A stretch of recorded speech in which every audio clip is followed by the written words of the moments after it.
आपने कई बार सुना होगा कि कोर्ट किसी व्यक्ति को जब वो कोर्ट में अपीयर नहीं होता है या फिर पुलिस की इन्वेस्टिगेशन में वो कोऑपरेट नहीं करता है, वो भाग जाता है, कोर्ट जब समन्स भी इश्यू कर देती है उसको, फिर भी नहीं आता है, बेलेबल वारंट इश्यू करने पर भी वो नहीं आता है, उसके बाद नॉन बेलेबल वारंट भी इश्यू करने के बाद अगर वो नहीं आता है, तो कोर्ट उसको भगोड़ा घोषित करती है, प्रोक्लेम्ड ऑफेंडर घोषित कर देती है।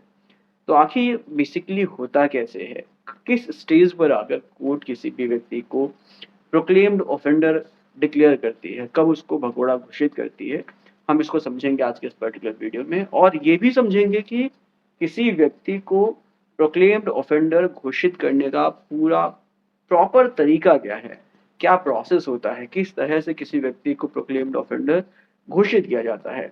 और साथ ही साथ एक चीज़ और समझेंगे कि क्या हर एक एक्यूज्ड को, हर एक अभियुक्त को जो कोर्ट में नहीं आता है, क्या कोर्ट उसको प्रोक्लेम्ड ऑफेंडर घोषित कर सकती है? इसको भी जानेंगे इस वीडियो में। सो लास्ट तक बने रहिएगा ताकि आपको ये जानकारी मिले। So stay tuned throughout the video so that we could have a very better perspective over the situation. सबसे पहले बेसिकली हम समझते हैं कि आखिर किसी व्यक्ति को प्रोक्लेम्ड ऑफेंडर डिक्लेयर करने की नौबत आती कब है? कब आखिर कोई व्यक्ति प्रोक्लेम्ड ऑफेंडर घोषित किया जाता है?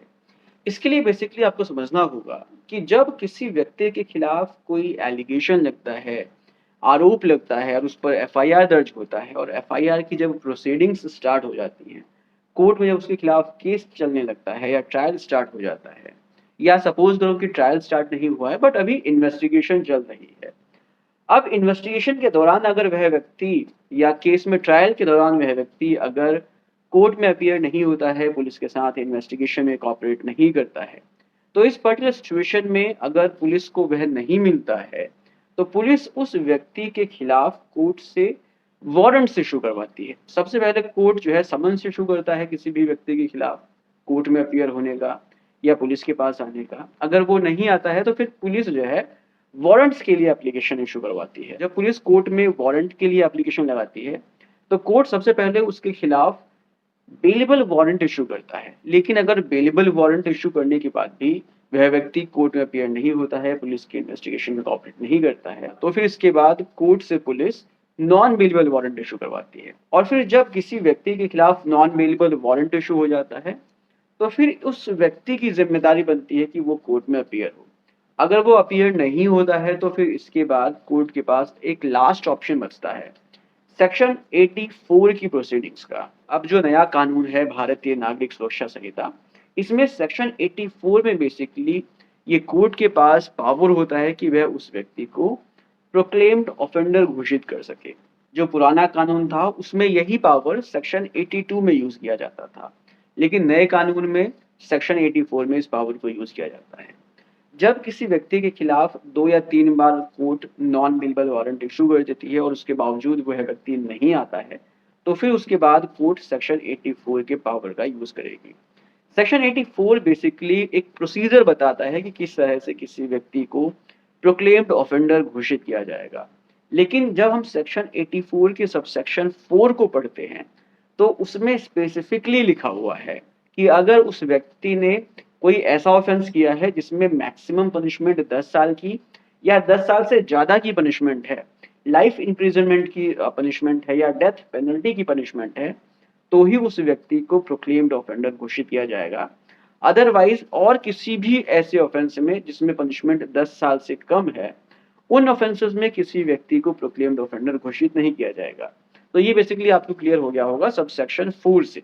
जो सेक्शन 84 है भारतीय नागरिक सुरक्षा संहिता का, वो स्पेसिफिकली कहता है कि जिस व्यक्ति ने कोई ऐसा ऑफेंस किया है जिसमें पनिशमेंट 10 साल से ज़्यादा है या लाइफ इम्प्रिजनमेंट की पनिशमेंट है या डेथ पेनल्टी की पनिशमेंट है, उसी व्यक्ति को कोर्ट प्रोक्लेम्ड ऑफेंडर घोषित करेगी, उसी व्यक्ति को भगोड़ा घोषित किया जाएगा।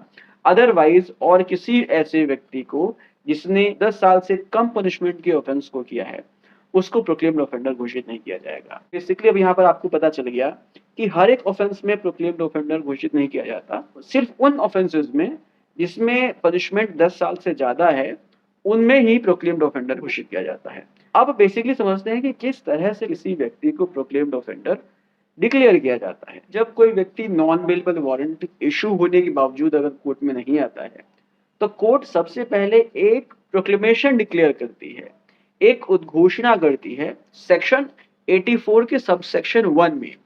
सब सेक्शन 1 बेसिकली कहता है कि जब कोर्ट में कोई व्यक्ति नहीं आएगा या पुलिस की इन्वेस्टिगेशन में कोऑपरेट नहीं करेगा, वो अपने आप को पुलिस की पहुंच से अगर दूर रखता है, अपने आप को छुपाता है, तो इस पर्टिकुलर सिचुएशन में कोर्ट एक ऐसा प्रोक्लेमेशन डिक्लेयर करेगी, जिसमें कोर्ट कहेगी कि भाई आपको कोर्ट में अपीयर होना है और एक पर्टिकुलर डेट और टाइम डिसाइड करेगी। अब कोर्ट यहाँ पर बेसिकली उस व्यक्ति को 30 दिन का टाइम देती है। सेक्शन 84 में ये स्पेसिफिकली मेंशन है कि 30 दिन का समय दिया जाएगा उस व्यक्ति को इस डिक्लेरेशन में, इस प्रोक्लेमेशन में, कि भाई आप 30 दिन के अंदर इस तारीख को आकर कोर्ट में अपनी प्रेजेंस दर्ज कर पाओ।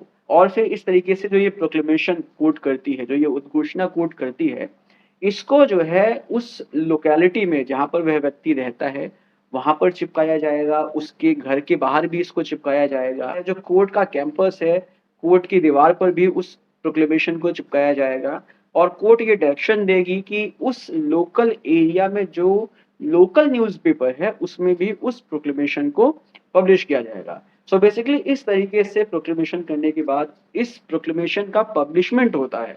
कोर्ट उसको पब्लिश करवाती है और हर जगह इस प्रोक्लेमेशन को चस्पा करने के लिए भी कहती है, चाहे वो उसका घर हो या जहाँ पर वो रहता है उस लोकेलिटी में कोई ऐसी जगह है जहाँ पर लोग आते जाते रहते हैं, उस जगह पर भी चस्पा होता है। कोर्ट के कैंपस में भी कोर्ट की दीवार पर इसको चस्पा किया जाता है और फाइनली न्यूज़पेपर में भी इसको पब्लिश किया जाता है। सो बेसिकली इस तरह से इस प्रोक्लेमेशन को कोर्ट पब्लिश करती है और फिर इसके बाद अगर वह व्यक्ति 30 दिन के बाद कोर्ट में अपनी प्रेजेंस नहीं दर्ज करवाता है, तो फिर इसके बाद सेक्शन 84 का सबसेक्शन 3 यूज करते हुए कोर्ट उस व्यक्ति को प्रोक्लेम्ड ऑफेंडर डिक्लेयर कर देती है। और जब किसी व्यक्ति को प्रोक्लेम्ड ऑफेंडर घोषित कर दिया जाता है, तो उसके खिलाफ एक और एफआईआर दर्ज हो जाती है।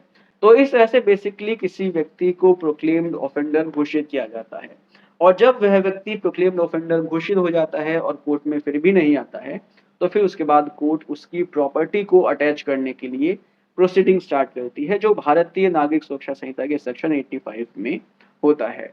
सो बेसिकली ये पूरा प्रोसीजर है किसी व्यक्ति को प्रोक्लेम्ड ऑफेंडर घोषित करने का। अगर उसने कोई ऐसा ऑफेंस किया है जिसमें पनिशमेंट 10 साल से ज्यादा है, या लाइफ इम्प्रिजनमेंट की पनिशमेंट है जिसको हम उम्र कैद बोलते हैं, या डेथ पेनल्टी की पनिशमेंट है। सो इस तरह से किसी भी व्यक्ति को प्रोक्लेम्ड ऑफेंडर घोषित किया जाता है। उम्मीद करता हूँ कि वीडियो इन्फॉर्मेटिव लगी होगी। अगर इन्फॉर्मेटिव लगी है तो इसको शेयर कीजिए। मिलते हैं नेक्स्ट वीडियो में। Take care, bye bye.